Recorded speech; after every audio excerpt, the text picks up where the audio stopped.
नमस्कार दोस्तों, आज हम फर्स्ट लॉ ऑफ थर्मोडायनेमिक्स की बात करेंगे। जो फर्स्ट लॉ ऑफ थर्मोडायनेमिक्स है ये कहता है कि the heat supply to the system is used in two ways. A part of it is used to increase the internal energy of the system and rest of it will be used in the form of work done. Means यदि आपके पास कोई system है और उस system को यदि आप heat देते हैं तो वो जो हीट आप दे रहे हैं वो दो प्रकार से इस्तेमाल होती है। उस हीट सप्लाइड का एक हिस्सा जो है वो उस सिस्टम की इंटरनल एनर्जी को इंक्रीज करने में इस्तेमाल होता है और दूसरा हिस्सा जो है वो वर्क डन की फॉर्म में यूज होता है।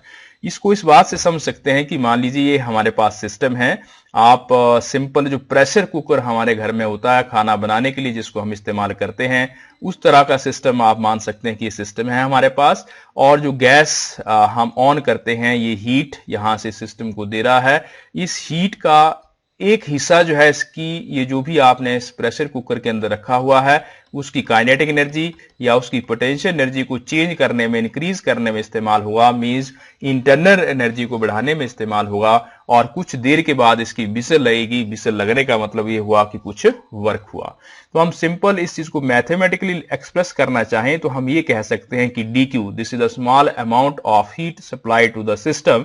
ये दो हिस्सों में टूट जाती है। एक हिस्सा जो है that is du, it is change in internal energy of the system and दूसरा dw, it is the work done। या हम इसको ऐसे लिख सकते हैं du और वर्क डन होगा p इंटू dv। तो जो भी आप हीट दे रहे हैं dq वो दो हिस्सों में इस्तेमाल हो रही है, ये इंटरनल एनर्जी और ये जो है वो वर्क डन। तो this is the simple statement of the first law of thermodynamics. Basically जो फर्स्ट लॉ ऑफ थर्मोडायनेमिक्स है ये हमें कंजर्वेशन ऑफ एनर्जी के बारे में बताता है। कंजर्वेशन ऑफ एनर्जी मींस जो आपने एनर्जी जो है हीट एनर्जी जो है वो सिस्टम को दी है वो कंजर्व रह रही है। उसका एक हिस्सा जो है वो इंटरनल एनर्जी के लिए यूज हो रहा है और एक हिस्सा जो है वो वर्क के लिए यूज हो रहा है। ये जो हमने मैथमेटिकल फॉर्म में इसको ड्राइव किया है ये हमें ये बताता है कि जो हीट है heat is a energy in transient. तो फर्स्ट लॉ हमें ये बताता है कि जो हीट है वो एनर्जी है जो ट्रांजिएंट में होती है। मींस जो मूव करती है उसी चीज को हम यहां इंडिकेट करते हैं। ये जो फर्स्ट लॉ ऑफ थर्मोडायनेमिक्स है it is applicable only to the thermodynamic system in equilibrium. यदि हमारे पास जो सिस्टम है वो इक्विलिब्रियम है सिस्टम इन इक्विलिब्रियम तभी जो है ये फर्स्ट लॉ ऑफ थर्मोडायनेमिक्स जो है वो एप्लीकेबल होता है। ये फर्स्ट लॉ ऑफ थर्मोडायनेमिक्स जो है it introduces the concept of internal energy. Internal energy क्या चीज होती है वो किन किन फैक्टर्स के ऊपर डिपेंड करती है। ये जो कॉन्सेप्ट है ये फर्स्ट लॉ ऑफ थर्मोडायनेमिक्स जो है वो बताता है। हालांकि it also introduce the method to find out du, that is the change in internal energy। Internal energy में कितना चेंज हुआ है ये भी हम यहां से जो है वो पता जो है वो कर सकते हैं। ये सभी तरह के प्रोसेसेस के लिए थर्मोडायनेमिक प्रोसेसेस के लिए एप्लीकेबल है जो जिसमें मैकेनिकल या फिजिकल और केमिकल चेंजेस जो है वो होते हैं। और ये ruled out first law of thermodynamics ruled out the possibility of perpetual machine.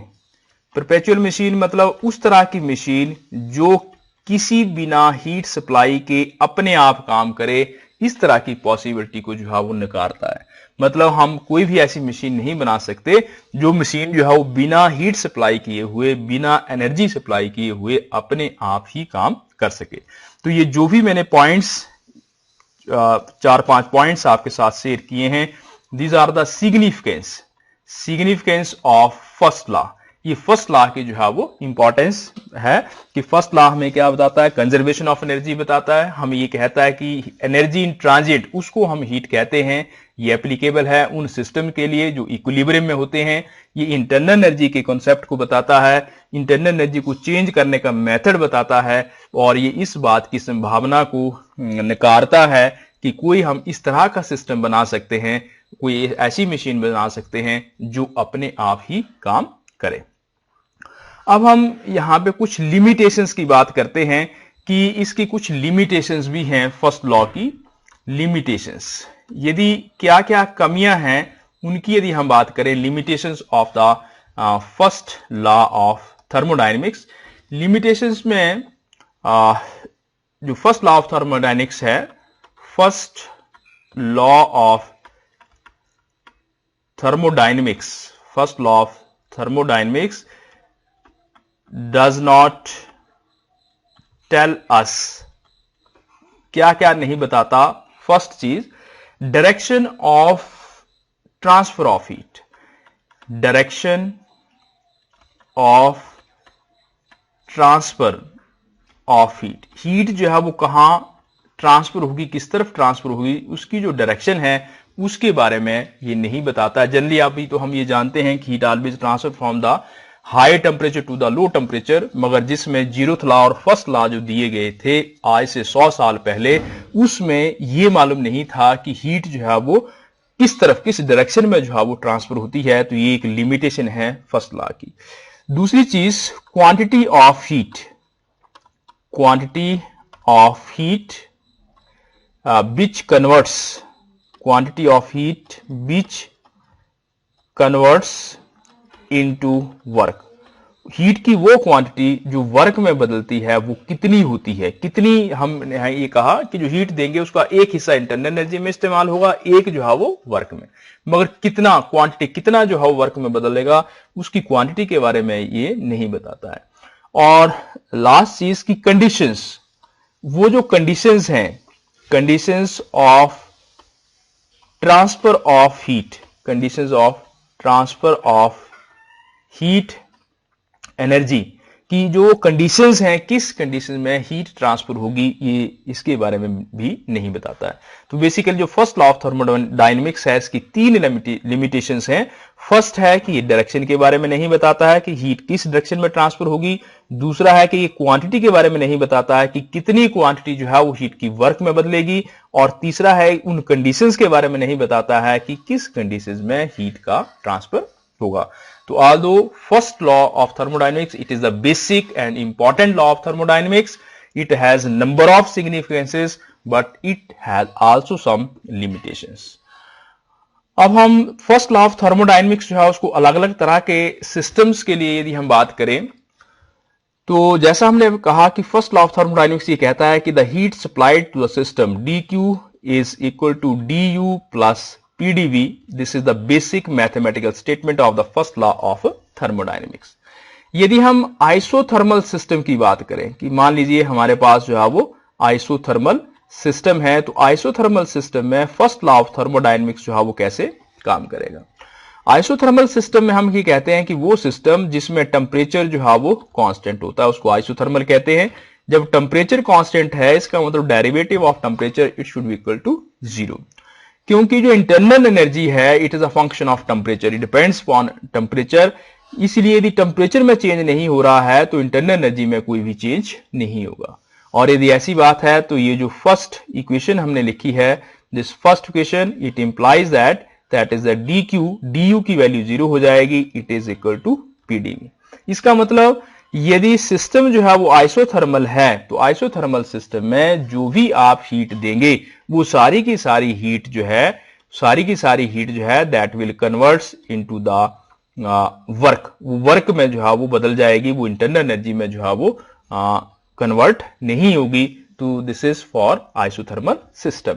जब हम आइसोथर्मल सिस्टम की बात करते हैं तो इसका जो इंडिकेटर डायग्राम है, इस तरफ यदि हम वॉल्यूम ले और इस तरह हम प्रेशर ले, मैंने ऑलरेडी बताया था कि इस तरह से कि ये मान लीजिए कोई ए स्टेट है, सिस्टम जो है वो एक्सपैंड होकर के ए से बी में जाता है, तो इसको हम आइसोथर्मल सिस्टम कहते हैं। यहाँ पे प्रेशर और वॉल्यूम जो है वो टेम्परेचर होता है, वेरी होता है, मगर जो टी है टेम्परेचर है वो कांस्टेंट रहता है। तो इस तरह के सिस्टम में फर्स्ट लॉ के मुताबिक जो भी आप हीट देंगे वो सारी की सारी जो है वो वर्क में कन्वर्ट हो जाएगी। अब हम दूसरी कंडीशन पे, दूसरे तरह के प्रोसेस पे आते हैं जिसको हम कहते हैं एडियाबैटिक।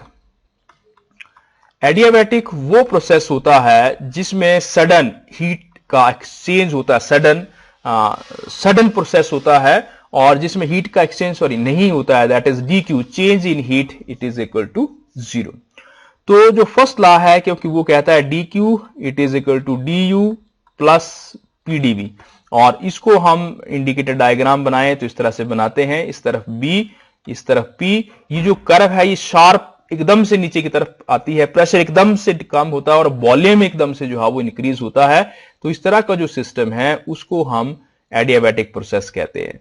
तो यहां पे क्योंकि ये वैल्यू 0 होगी तो ये हो जाएगा डी यू प्लस पीडीवी, और यहां पे D U it is equal to minus PDV, means जो चेंज इन इंटरनल एनर्जी होगा it is in opposite direction to that of the work done. यदि हम फर्स्ट लॉ ऑफ थर्मोडायनेमिक को use करें for the isochoric system, जब हम isochoric system की बात करते हैं इसका मतलब वो सिस्टम जिसमें वॉल्यूम कांस्टेंट हो। वॉल्यूम कांस्टेंट होगा means derivative of volume it should be equal to 0, और जब ये 0 है देन वर्क डन को हम लिखते हैं पीडीवी, तो ये भी 0 होगा। तो जो फर्स्ट लॉ है that is D Q it is equal to D U plus PDV होता है, और क्योंकि ये 0 हो जाएगी टर्म, इसका मतलब D Q it is equal to D U. तो जो भी आप हीट दे रहे हैं वो सारी की सारी जो है वो इंटरनल एनर्जी को इंक्रीज करने के लिए इस्तेमाल होगी यदि ये आइसोकोरिक सिस्टम है। तो जो आइसोकोरिक सिस्टम है उसको यदि आप इंडिकेटर डायग्राम से बनाना चाहें, दिस इज बी और ये पी, क्योंकि यहां पे जो वॉल्यूम है वो सेम रह रहा है तो ये लाइन जो है वो ऐसे आएगी, स्ट्रेट लाइन। ये शो करती है कि प्रेशर एकदम से जो है वो ऐसे राइज कर रहा है या फॉल कर रहा है, मगर वॉल्यूम की वैल्यू जो है वो सेम रह रही है। उसी तरह से नाउ नेक्स्ट यदि हम आइसोबारिक सिस्टम की बात करते हैं, this is fourth isobaric system. यदि आइसोबारिक सिस्टम है, आइसोबारिक सिस्टम का मतलब ये हुआ कि जो प्रेशर है वो कांस्टेंट है, P इज कांस्टेंट। जब प्रेशर कांस्टेंट होता है तो इसका जो इंडिकेटर डायग्राम है this is B, this is P, ये ऐसे बनेगा, इट इज स्ट्रेट लाइन। तो प्रेशर कांस्टेंट रह रहा है जबकि वॉल्यूम जो है वो चेंज हो रहा है। जब प्रेशर जो है वो कांस्टेंट होगा तो हमारे पास D Q it is equal to D U plus PDV, तो यहां भी P की टर्म है ये कांस्टेंट रहेगी, तो उसके कारण से इस इक्वेशन में कोई भी चेंज नहीं होगा। तो ये एज इट इज इक्वेशन या लॉ जो है यहां पे एप्लीकेबल होगा। Now last it is the cyclic process. If the process is cyclic one, it means it is retracing or repeating the same path after changing the conditions. Suppose this is the volume along x-axis and P pressure along y-axis. ये system है हमारा A point पे, और A से ये चला गया B पे, और B से फिर दोबारा से वापस जो है वो A पे आ गया। तो इस तरह का जो प्रोसेस है जो एक साइकिल में रिपीट करता है उसको साइक्लिक प्रोसेस कहते हैं। जो साइक्लिक प्रोसेस होता है उस साइक्लिक प्रोसेस में net change in internal energy 0 होता है। ओवर द कंप्लीट साइकिल जो चेंज इन इंटरनल एनर्जी है वो 0 होता है, और जब ये 0 होगा तो फर्स्ट लॉ से D Q it is equal to D U plus PDV, क्योंकि डी यू की वैल्यू जो है वो 0 हो जाएगी, इसका मतलब this D Q it is equal to PDV. तो साइक्लिक प्रोसेस है तो जो भी आप हीट दे रहे हैं वो सारी की सारी जो है वो वर्क में ही कन्वर्ट होगी। तो फर्स्ट लॉ ऑफ थर्मोडायनेमिक्स की जिसकी बेसिक स्टेटमेंट जो मैंने आपको बताई कि जो भी आप किसी सिस्टम को हीट सप्लाई कर रहे हैं that is used in two ways, उसका एक हिस्सा जो है that will used to increase the internal energy of the system and rest of it will be used for the work done. मगर ये अलग अलग सिस्टम में इसकी जो कंडीशंस हैं वो अलग अलग हो जाती हैं। यदि आइसोबारिक है तो डिफरेंट होगा, साइक्लिक है तो डिफरेंट होगा, आइसोथर्मल है तो डिफरेंट होगा। तो आई होप आपको फर्स्ट लॉ ऑफ थर्मोडायनेमिक्स और उसको अलग अलग तरह के सिस्टम में अप्लाई करना, उसका जो प्रोसेस है वो कंप्लीटली समझ में आ गया होगा। Thank you.